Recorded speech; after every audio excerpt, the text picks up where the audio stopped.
Bonjour tout le monde, je prends un temps pour un petit vidéo euh, en cette fin de juillet. Donc, je voulais vous parler entre autres d'un livre que j'aime bien. C'est 100 rêves et expériences. Donc, je me suis amusée à remplir ça. J'ai pas fini de le détailler. C'est quand même assez long si on s'investit beaucoup dedans. Puis, au départ, je trouvais ça difficile quand même de marquer 100 rêve ou expérience que je voulais faire parce que je marquais, je veux dire, il y a une réflexion qui soutenait ça, puis bref. Mais au final, j'ai réussi à en inscrire 114. Puis ensuite de ça, ben, il faut les détailler, tu sais. Donc, les inspirations, tout ça. Ça aide à faire une réflexion. Puis, une fois que c'est fait, ben, il y a d'autres questions, dont le sentiment là, après coup. Moi, c'est quelque chose que je trouve très important. Le fait d'être à la recherche d'un sentiment intérieur. Je pense que la plupart des choses que j'entreprends, c'est dans ce but-là. Un sentiment à l'intérieur d'être satisfaite, d'avoir fait la bonne chose, de faire les choses, oui, pour moi, mais aussi pour les partager. Donc, d'oser aussi affronter les peurs. Donc, pour moi, être à la recherche d'un sentiment intérieur satisfaisant, même peut-être de fierté, plus dur à atteindre dans mon cas. Mais bref, fait que là, c'est ça. Fait que j'essaie de trouver des trucs pour me faire vivre ça. Puis c'est pas une question de quantité non plus, c'est vraiment la qualité puis de savoir dans quelle direction aller.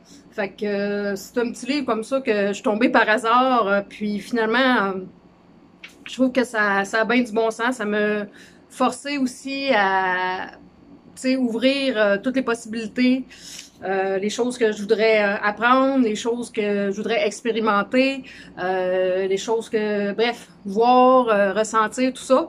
Fait que c'est un peu ça. Il y avait ce livre-là que je voulais vous parler. Ensuite, j'avais déjà parlé souvent de L'art subtil de s'en foutre de Mark Manson, puis Tout est foutu, un livre sur l'espoir. J'ai pas le troisième livre qui vient de sortir de Mark Manson. Je l'ai pris en audio. Puis je viens de le terminer. C'est L'amour ne suffit pas. Donc, très intéressant.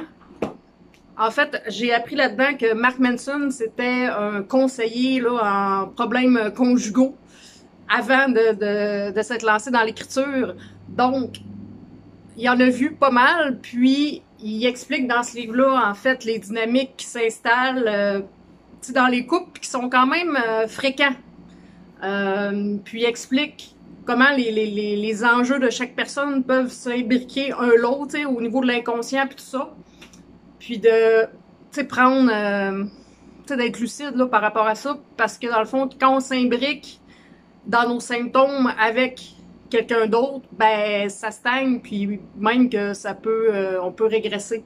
Ce que je veux dire par là, c'est que en fait, par exemple, s'il y a quelqu'un qui est pas capable de dire non par peur de décevoir, ben ça se peut qu'il se matche avec quelqu'un qui, lui, faut pas le contrarier, qu'il est imbu de lui-même, puis que, tu sais, fait que la personne qui est plus dépendante, elle va s'accrocher à quelqu'un qui a besoin tout le temps d'admiration, par exemple. Donc, les deux s'imbriquent ensemble, l'autre a besoin de jamais se faire dire non, puis l'autre, ben, il a peur de déplaire, fait que ça s'imbrique. Mais tu sais, lui, il explique d'autres, plus en profondeur, puis des choses qu'on voit quand même souvent. Fait que je trouve que c'est assez intéressant pour tous ceux qui sont en couple, veulent être en couple, ou bref, c'est pas mal pour tout le monde. Je pense que c'est une bonne base à avoir, puis pour pouvoir s'accomplir en couple. Là. Parce que, bon, être en couple, c'est pas juste être en couple, puis pour pas être tout seul, là, justement, là, donc je suis en couple. C'est assez important dans une vie que de la partager avec quelqu'un, vu que on a juste une vie. Donc, c'est assez, c'est pas un choix anodin, il faut que ça soit vraiment réfléchi et tout ce tralala. Autre livre que mon ami David Doré, pour ceux qui me suivent, j'ai une vidéo avec sur la chaîne là, qui m'a envoyé par la poste de Marie-Pierre Lafontaine, Armer la rage. Donc, c'est un livre pour une littérature de combat. Donc, c'est un livre assez intense en émotion, qui parle beaucoup des traumas sexuels, de l'inceste, les viols, les violences familiales. Puis, tu sais, cette femme-là, en fait, Marie-Pierre Lafontaine, c'est son deuxième livre. Son premier livre, je pense que je vais aller me le procurer. Il s'appelle Chienne. Mais selon mon ami David Doré, il paraît qu'il est très dur à lire. Puis lui, quand même, il est pas pour tout le monde. Elle raconte un peu ses propres traumas, mais elle a aussi été chercher là-dedans toutes les pourquoi c'est quoi un traumatisme, qu'est-ce qui se passe dans le cerveau, comment qu'on le vit dans la réalité, tu sais, elle est allée chercher des études, puis elle, dans le fond, ce qui fait que toute la vigueur, en tout, quand on lit le livre, on voit que c'est intense, mais elle, dans le sport de combat, ça y a comme vraiment sauvé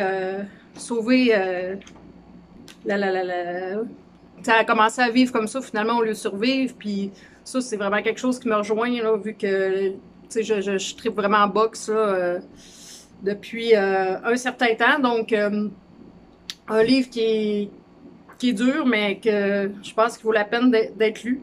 Parce que ça parle de réalité qui arrive, puis bref. Puis ça, c'est ça.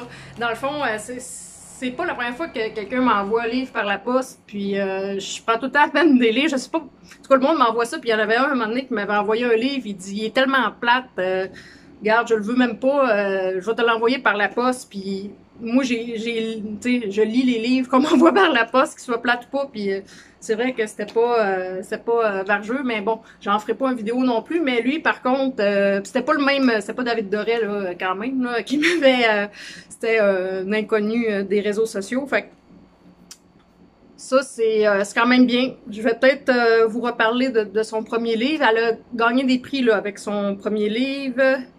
Le prix SAD 2020, puis le finaliste des prix littéraires du gouverneur général, puis un prix, un autre, puis celui-là de la relève à Montréal. Fait que bref, lui, il vient de sortir, donc je sais pas, les prix vont peut-être arriver plus tard.